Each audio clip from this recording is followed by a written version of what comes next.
So the build up to me finding out that I had a disease called endometriosis, I was 14, my appendix burst in my body, and that left severe scarring. So it takes a long time to get diagnosed, anywhere from 7 years to 7.5 years to get diagnosed through the NHS. I was going to doctors weekly, 3 and 4 times a week, because I didn't know what was wrong with me. I didn't know why I was in so much pain. They were putting it down to psychological pain from me having my appendix bursting, and they thought that that's what was causing the issue. I was seeing different doctors continuously, and then about 3 years ago, 4 years ago possibly, I saw a women doctor, and straight away she was like, I know what you've got, but you need to be diagnosed with it, and the only way to be diagnosed is through a laparoscopy.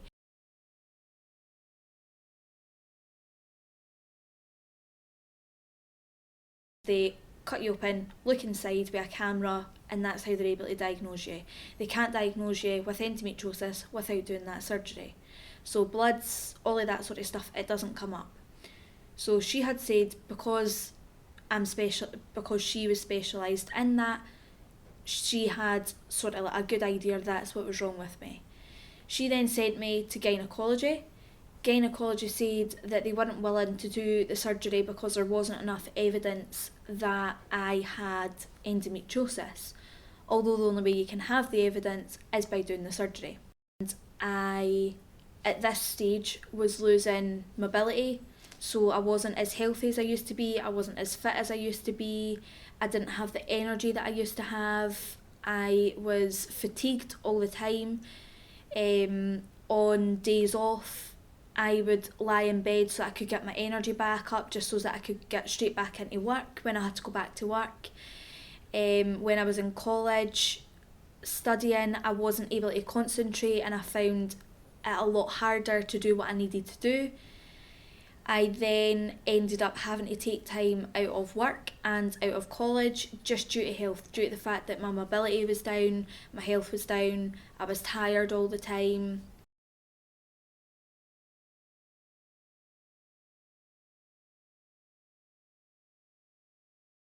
I was very lucky that I got to see the second gynaecologist that I did, and the fact that his wife and him were both specialists in endometriosis.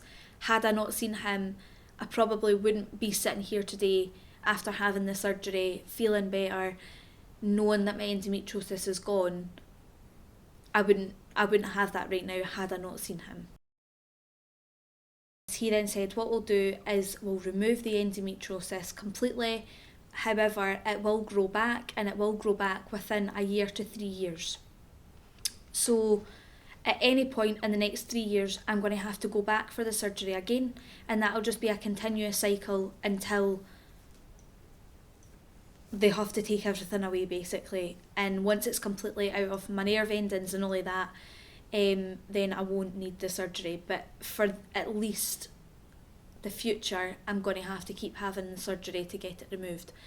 So in regards to having to have constant surgery, so sort of every 3 years, there's women that are lucky, if you can say that, and they are able to wait 5 years. But at the end of the day, you're still putting your body through trauma by having that surgery, regardless of whether it's 1 year, 2 year, 3 year, 5 year, 10 years. You're still having your body being put through trauma, which obviously means more time off college, more time off work, more money lost, bedridden, not able to move, mobility issues, things like that. It does impact your full life, and I think people look at you and just go, oh, she's got her makeup on, she's got her hair done, she looks nice, what's wrong with you? And the amount of times that I've heard or been told, you look fine. I, on the outside, look fine, but on the inside, if you could see it, it's bruised, it's sore, it's swollen, all of those sorts of things. So I then got a letter through to tell me that I was to come and see him again. I went and I seen him again, and he says, your endometriosis is what's known as stage 3.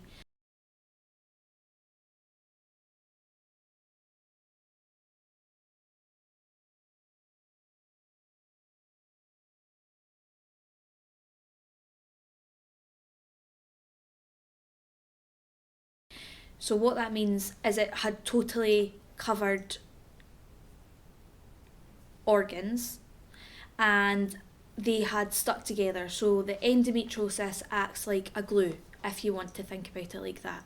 So it glues your organs together and it stops them from doing the job that they need to do.